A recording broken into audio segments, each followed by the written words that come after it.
For the final CSS transitions exercise, I'm giving you this base file to start with. It is a photo grid of 4 elephants, and there's some captions for now, not very elegantly, sitting on top. There is a base navigation set up. There aren't any hover states put into place.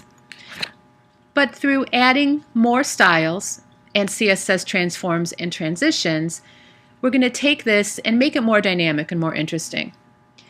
I'm going to encourage you to do your own style decisions, your own transform choices and movement and rotate. And as I showed you earlier, this is the solution that I came up with. When you hover over, the caption initially is hidden. It translates in, it increases its opacity, and it settles at the bottom. And of course, each photo that you hover over sort of takes the top position. And then the other thing that I've done is when you hover over, there's a transition to just move the navigation down a little bit, give it some life, change the background color, change the text color. Everything that you're seeing right now has been done previously in the kind of colored square box video and exercise that we went through.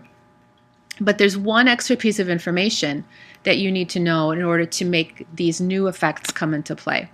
So I'm going to take you over to Dreamweaver and just give you a tour of the base code.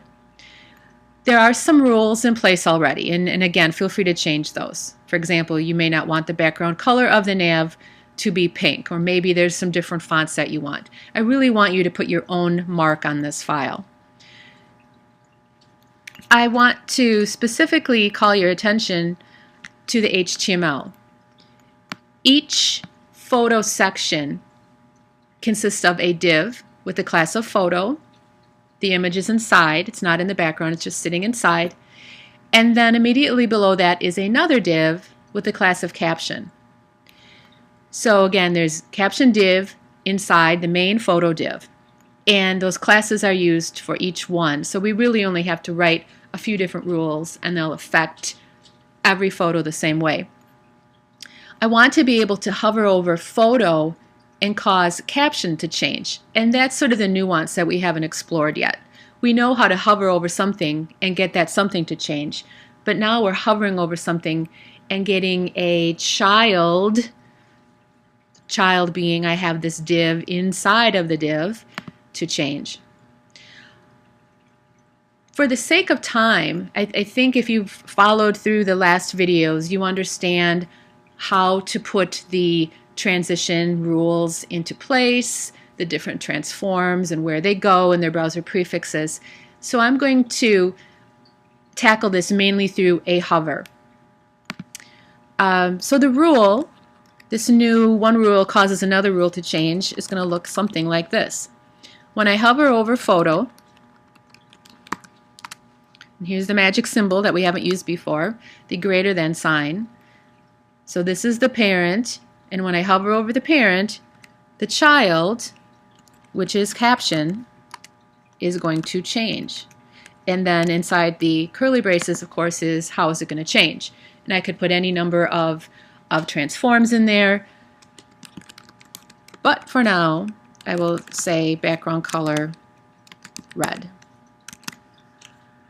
Oops, get the right punctuation. Save that.